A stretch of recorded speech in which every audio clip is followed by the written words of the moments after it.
Salut à tous, aujourd'hui on va parler incrustation, on va parler fond vert et tout ça dans DaVinci Resolve.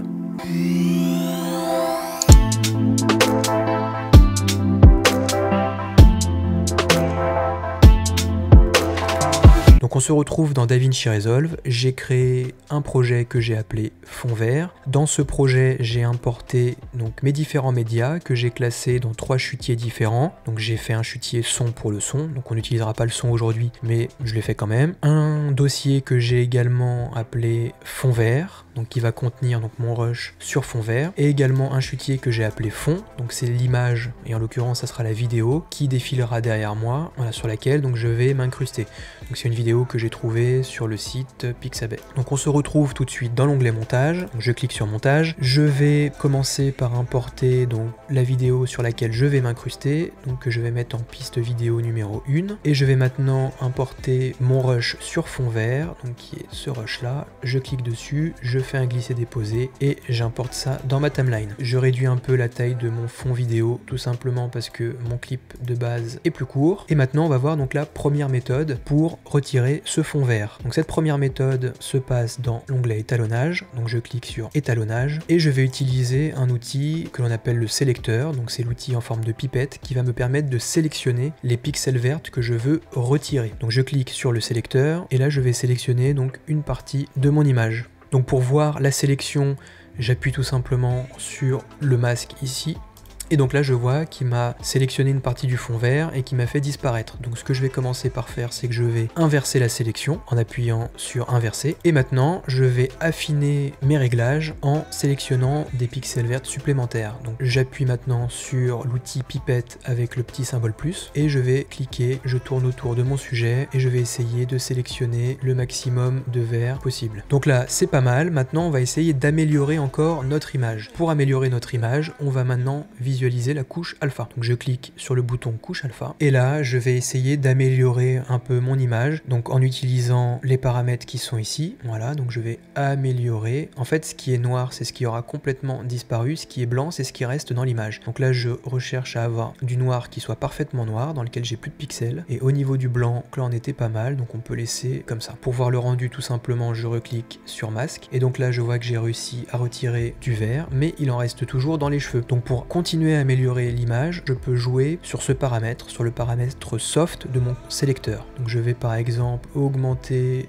un peu le soft. Donc quand j'augmente ce paramètre là, j'impacte également mon image, mais ça me permet de retirer un peu plus de vert. Donc je peux également jouer sur les différents paramètres ici, hein. Voilà, donc il faut essayer de faire ça de façon minutieuse pour ne pas trop dégrader l'image. Voilà, je peux essayer également de jouer sur cette partie là. Donc il me reste toujours un petit peu de vert dans les cheveux. Je continue à jouer avec les différents paramètres. Donc je vérifie que j'ai pas trop altéré mon image. Voilà, c'est pas parfait, mais vous aurez compris le principe. Donc maintenant on se rend compte qu'il nous reste donc des parties de l'image qui n'étaient pas dans le fond vert, donc notamment le cadre du fond vert qui est noir, également un bout du mur derrière moi, ici également. Ce que je vais faire maintenant pour retirer ces parties là de l'image, c'est que je vais créer un masque. Donc je clique sur masque et je vais tracer un masque autour de la partie que je veux retirer. Donc là j'ai disparu, c'est normal. On va cliquer sur le bouton inversé et on va retirer la deuxième partie ici qui nous dérange. Donc je crée un nouveau nœud, donc je clique sur la combinaison de touches Alt S, je relie mes flèches bleues ici pour regarder mon effet, je clique sur l'outil pour tracer mon masque, voilà, j'inverse comme tout à l'heure, et donc là on voit donc que j'ai été totalement isolé du fond vert. Donc maintenant vous allez me dire, on voit pas l'image vidéo que j'ai placé dans ma timeline, donc qui est ici. Donc tout simplement il faut que je fasse un réglage supplémentaire, il faut que j'ajoute une sortie alpha. Je fais un clic droit ici et je fais ajouter une sortie alpha et je relie le carré bleu de ma dernière image au rond bleu de ma sortie alpha. Donc là on voit toujours rien, je vais maintenant appuyer sur masque et là on se rend compte que j'ai bien été incrusté dans mon image. Donc je peux procéder maintenant à une amélioration au niveau colorimétrique, je peux modifier la couleur de mon image pour essayer de m'intégrer au maximum dans mon fond. Donc ce que je fais c'est que je rajoute un nœud en cliquant sur Alt S Et là je peux par exemple changer la température de mon image. Donc on voit que le fond c'est plutôt une image qui a été tournée en fin d'après-midi, donc je peux augmenter un peu la température de mon image pour être incrusté de façon quasi parfaite. Donc ce que je peux faire aussi, c'est que je peux modifier mon fond en zoomant, par exemple pour que ça soit un peu plus réaliste, je peux zoomer. Je peux également changer la position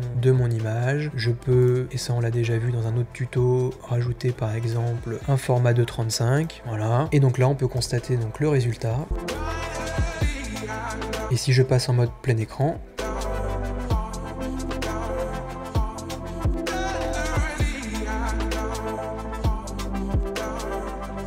donc on voit qu'au niveau de l'image, donc il nous reste toujours un peu des pixels verts, donc il faudrait tout simplement en fait continuer à ajuster la partie qualifieur, en fait la partie sélecteur dans mon onglet étalonnage. Et donc là on va voir tout de suite la deuxième méthode. Donc on a vu la première méthode pour retirer un fond vert, donc en passant par l'onglet étalonnage, en utilisant l'outil sélecteur et également en utilisant des masques pour retirer les parties de l'image qui n'avaient pas totalement disparu. Donc on va voir maintenant la deuxième méthode qui est une méthode qui prend un peu plus de ressources au niveau de votre processeur et de votre carte graphique. Donc on va utiliser l'onglet Fusion. Pour améliorer en fait les performances du logiciel, comme je vais utiliser Fusion et que ça prend beaucoup de ressources, déjà au niveau lecture, donc ce que j'ai fait c'est que j'ai activé le mode proxy en quart de résolution pour soulager un peu mon processeur et ma carte graphique pour le traitement de l'image. Donc je clique sur mon rush avec moi sur le fond vert et je clique maintenant dans Fusion. Donc je suis dans Fusion, donc j'ai mon visualiseur qui est ici, donc là on visualise en l'occurrence le Media Out. Si je clique sur le petit rond gauche sous Media In, je peux visualiser mon média en entrée, donc mon média en entrée, mon média en sortie. Et là ce qu'on va faire c'est tout simplement c'est qu'on va retirer le fond vert. Alors pour retirer le fond vert on va utiliser deux outils. Donc on va utiliser l'outil Delta Keyer et on va également utiliser l'outil Clean Plate. Donc je vais rajouter déjà mon outil Delta Keyer, donc je clique sur mon Media In et ensuite je vais utiliser le raccourci CTRL espace pour aller chercher l'outil Delta Keyer. Je l'ajoute ici. Je vais maintenant rajouter un outil supplémentaire, donc l'outil Clean Plate. Donc je clique n'importe où dans l'écran. J'utilise le raccourci CTRL barre d'espace pour rajouter l'outil Clean Plate. Donc je vais maintenant relier mon Media In à mon entrée Clean Plate. Ici, je vais afficher mon Clean Plate dans le visualiseur de gauche. Et ce que je vais faire maintenant, c'est que je vais faire les réglages pour sélectionner la partie verte que je veux retirer. Donc je clique sur Clean Plate. Je vais maintenant sélectionner comme méthode Range et je vais sélectionner le vert de mon image. Donc je sélectionne le maximum de nuances de vert. Voilà. Donc là, c'est pas mal.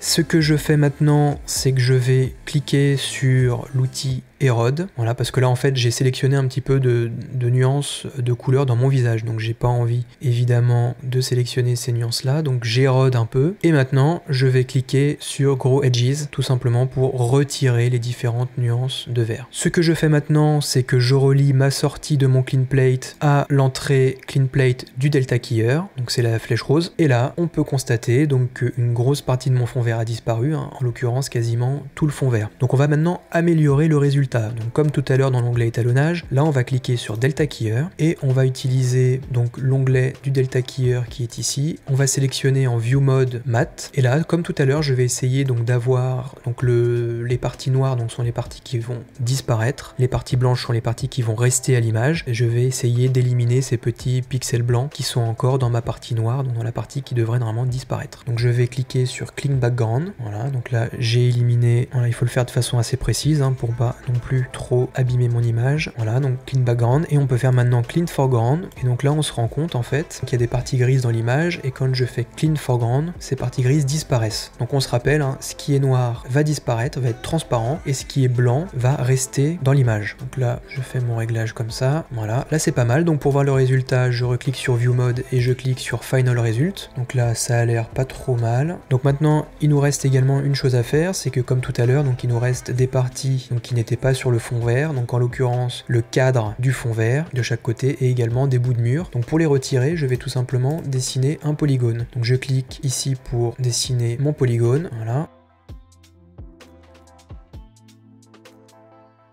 Je ferme mon polygone et je relie donc la sortie de mon polygone au Garbage Mate du Delta Keyer. Donc là, la partie gauche que je voulais retirer a disparu et maintenant je vais retirer la partie droite en dessinant un autre polygone. Donc il n'y a pas besoin d'être très précis ici, hein, il suffit juste de tracer le polygone et je vais relier la sortie du polygone à l'entrée du précédent polygone. Et là, donc on peut se rendre compte qu'on a retiré complètement donc le fond vert et les éléments indésirables de notre image. Donc pour voir le résultat, je me rends dans l'onglet montage et là on peut voir donc que j'ai été intégré sur mon fond vidéo. Donc on peut constater que le rendu avec l'onglet fusion est beaucoup plus précis qu'avec l'onglet étalonnage. Donc là on voit quasiment plus de vert au niveau des cheveux, je suis bien intégré dans l'image, mais c'est aussi une méthode en fait qui prend beaucoup plus de ressources et donc du coup qui risque de ralentir votre machine. On peut visualiser maintenant le rendu.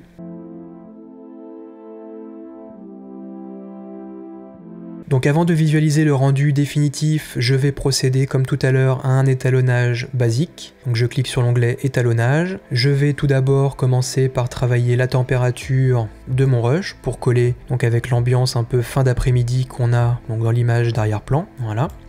Je peux également réduire les détails, donc les rushs de base sont faits en 4K, donc je vais essayer de réduire un peu le niveau de détail pour avoir un rendu un peu plus esthétique. Je peux également changer le contraste, donc augmenter ou baisser, pour avoir quelque chose de plus satisfaisant.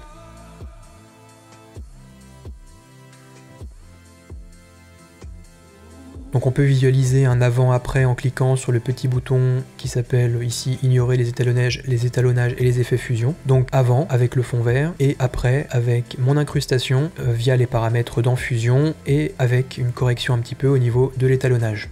Donc ce que je peux faire également donc pour me fondre encore plus dans le décor, c'est modifier par exemple voilà, le zoom donc au niveau du rush sur lequel j'apparais. Donc par exemple je peux zoomer un peu plus et je peux également dézoomer. Donc l'avantage avec cette méthode sur fusion, c'est que je me suis vraiment en fait isolé sur l'image. Tout à l'heure, en utilisant l'onglet étalonnage, finalement quand on réduisait la taille, on avait toujours les bords de l'image. Là, je suis vraiment complètement isolé en fait du fond vert que j'avais au départ. Donc ce qui peut me permettre par exemple de dézoomer. Quand je dézoome, forcément à un moment donné, on se retrouve avec une partie transparente en bas. Donc ce que je peux faire par exemple, je peux rajouter un blanking en 2.35, voilà, pour que ça paraisse un petit peu plus réaliste. Maintenant ce qu'on peut faire, c'est qu'on peut continuer à améliorer en fait notre image et notamment en modifiant un peu les paramètres de notre arrière-plan. Donc je vais me rendre dans l'onglet maintenant étalonnage, donc je clique sur mon fond d'écran, je clique sur étalonnage.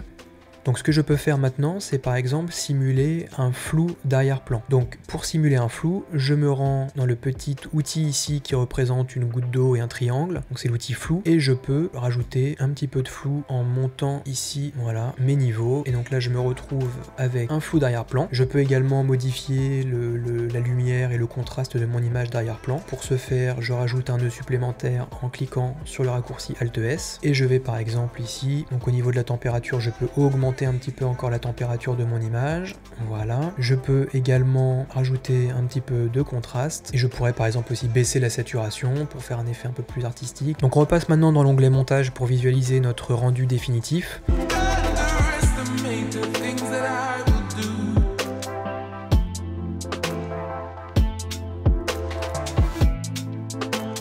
Ce tuto est maintenant terminé. Comme d'habitude, si tu as des questions ou des remarques, n'hésite pas à les poster dans les commentaires et je te dis à bientôt pour un prochain tuto. Ciao!